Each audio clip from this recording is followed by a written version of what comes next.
تاثر دے رہی ہیں. باہر آ کے روئی, انہوں نے کہا جی یہ روئی کیوں, یہ بھی انہوں نے رؤوف حسن کو کہا کہ یہ باہر آ کے کیوں روئی. یعنی یہ ثابت ہوتا ہے کہ ایک ہمدردی کا بیانیہ بنانے کی کوشش کی جا رہی تھی. ساتھ کہا کہ جی جیلر کے ساتھ ایک گفتگو ہے جس کے اندر مبینہ طور پہ خان صاحب نے, بانی چیئرمین پی ٹی آئی نے جیلر کو کہا ہے کہ جی تم لوگ مجھے مارنے کی کوشش کر رہے ہیں اور اس کا انجام اچھا نہیں ہوگا. تو اس کو پوری کے پوری اس بیانیے کو من گھڑت اور جھوٹا ڈکلیئر کیا علیمہ خان نے, اور انہوں نے کہا کہ یہ جس طریقے سے ایک ہمدردی کا بیانیہ بنایا جا رہا ہے یہ لوگوں کو ذہنی طور پہ تیار کر رہے ہیں. کس چیز کے لیے؟ یہ جو پارٹی پر قبضے کی, پارٹی پر گرفت مضبوط کرنے کی جنگ ہے, اس میں علیمہ خان نے رؤوف حسن کو کہا کہ جی یہ جھوٹی خبریں پھیلا رہی ہے بشرا بی بی, اور یہ چاہتی ہے کہ یہ اس بیانیے کے ذریعے پارٹی پر قبضہ کر لے.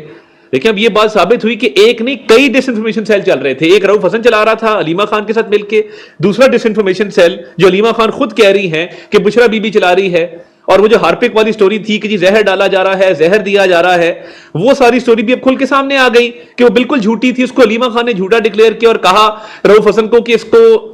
کوئی بات ایسی بانی چیئرمین پی ٹی آئی نے نہیں کی, اور انگریزی میں لکھا ہے دس از نانسنس, یعنی یہ بالکل ہی فضول بات ہے جو بشرا بی بی نے کی ہے. نہ زہر والی بات سچ ہے,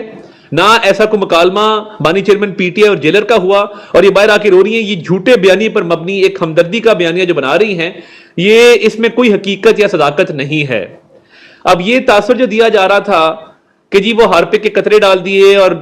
زہر دینے کی کوشش کی جا رہی, کھانا تو گھر سے آتا ہے اور ان کا اپنا پراپر ایک مینیو ہے جس کے تحت ان کو وہاں پہ جیل میں ہر سہولت جو ہے وہ میسر ہے. تو پھر یہ جو زہر والا بیانیہ تھا یہ کس لیے تھا؟ یہ آپس میں جو بدست و گریباں ہیں, اور آپ دیکھیں گے کہ یہ جو آپس میں ایک لڑائی ڈلی ہوئی ہے, یہ صرف چاہتے ہیں کہ پارٹی پر گرفت جو ہے وہ مضبوط کی جائے, پارٹی پر قبضہ کرنے کی ایک کوشش ہے جس میں دونوں گروپس جو ہیں وہ ان کی لڑائی شدت اختیار کر گئی ہے. اور ہم کہتے تھے کہ انتشار کی سیاست مت کرو, نفرت کی سیاست مت کرو, تقسیم کی سیاست اس ملک میں مت کرو.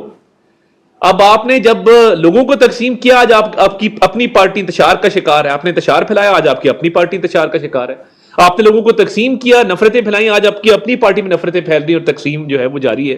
اور دیکھیے کہ وہ کہہ رہی ہیں کہ یہ شروع سے ہی جھوٹا بیانیہ لے کر چل رہی ہے بشرا بی بی. اب جو علیمہ گروپ ہے وہ یہاں موجود ہے, بشرا گروپ بہت سارے لوگ ملک سے باہر بیٹھے ہیں, وہ وہاں سے بھی جو ہے ڈس انفارمیشن پھیلاتے ہیں. تو یہ جو پارٹی پر قبضے کی جنگ ہے اور اس کے اندر جس طریقے سے ملک کو نقصان پہنچایا جا رہا ہے, بھئی ملک کا اس میں کیا قصور ہے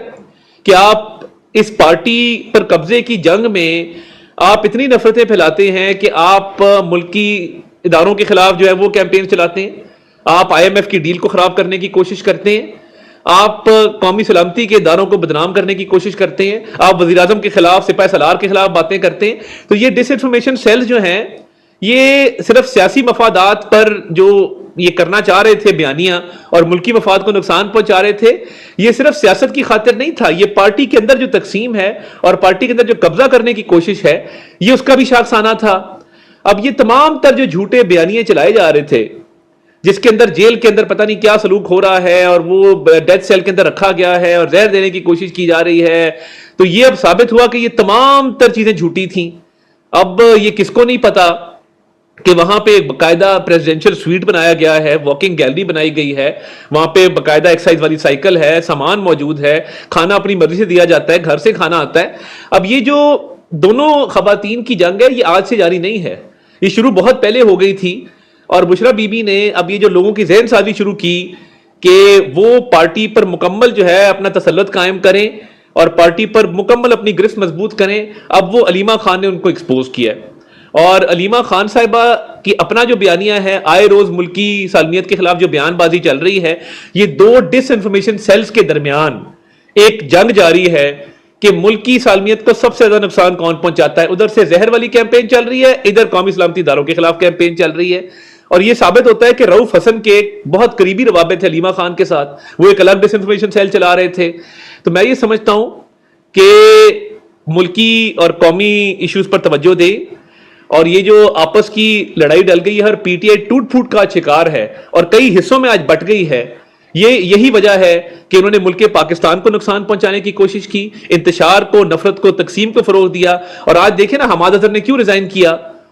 وہ پنجاب میں بھی پارٹی کو انہوں نے بالکل آئسولیٹ کر کے اس کو